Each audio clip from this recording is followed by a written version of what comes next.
Subscribe to our YouTube channel and press the bell icon to get the latest updates.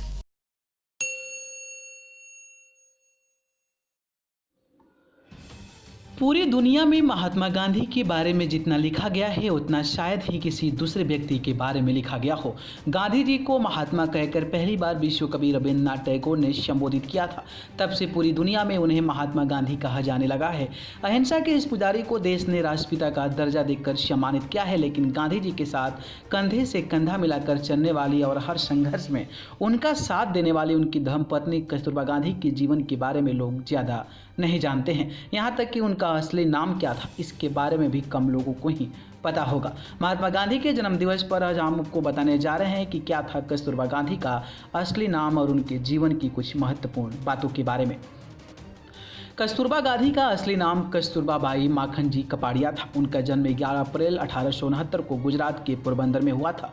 उनके पिता का नाम गोकुलदास और मां का नाम ब्रज कुंवर था। उनके 2 भाई थे। उनके पिता का अफ्रीका और मिडल ईस्ट के देशों में अनाज, कपड़े और कॉटन का बड़ा व्यापार था। वे एक बेहद पोरबंदर समय के मेयर भी रह चुके थे।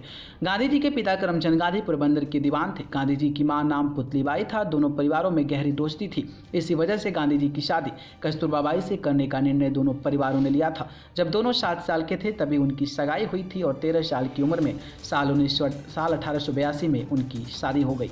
कस्तूरबा गांधी एक साहसी महिला थी और उनका स्वतंत्र व्यक्तित्व था। वे उच्च नैतिक मानदंडों पर चलने वाली महिला थी। कुछ इतिहासकारों ने लिखा है कि शादी के बाद शुरुआती सालों में जब गांधी जी ने उन पर अपना प्रभुत्व जमाने की कोशिश की थी तो उन्होंने उसका विरोध किया था। जब गांधी जी ने दक्षिण अफ्रीका में रंगभेद के खिलाफ अहिंसक आंदोलन शुरू की थी तो उन्होंने अपने पति का पूरा साथ दिया, चाहे वो गांधी जी के साथ रहीं या उनसे अलग रहना पड़ा। हर हाल में उन्होंने अपनी जिम्मेदारियों को पूरी तरह से निभाया है। वो बहुत ही अनुशासित और आत्मसम्मान से भरी महिला थी।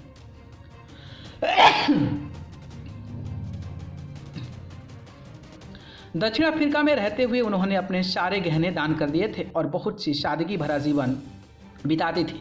अफ्रीका में गांधी जी के संघर्षों में उन्होंने उनका हर कदम पर साथ दिया। वे बच्चों को बहुत स्नेह करती थी। वहीं लोगों ने उन्हें प्यार और आदर सा बयानी माँ कहना शुरू कर दिया था। इसके बाद सभी उन्हें कस्तूरबा गांधी के नाम से जानने लगे थे।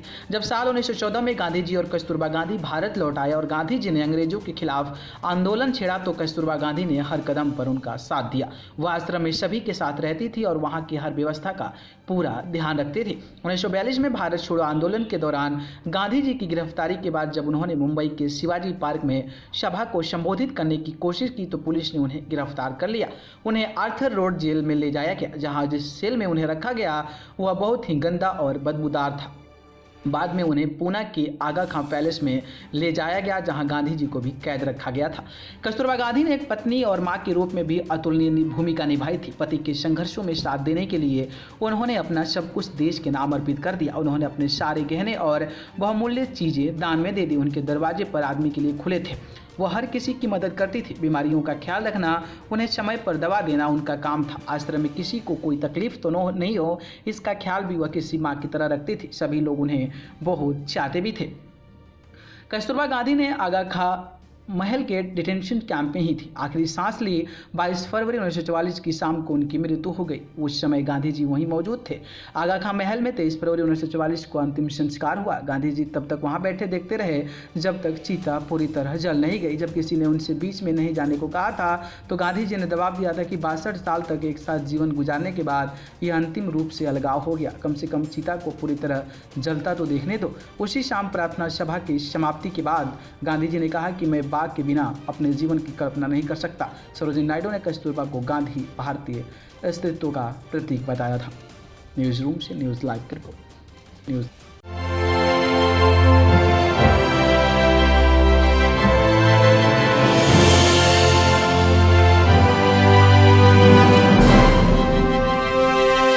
Subscribe to our YouTube channel and press the bell icon to get the latest updates.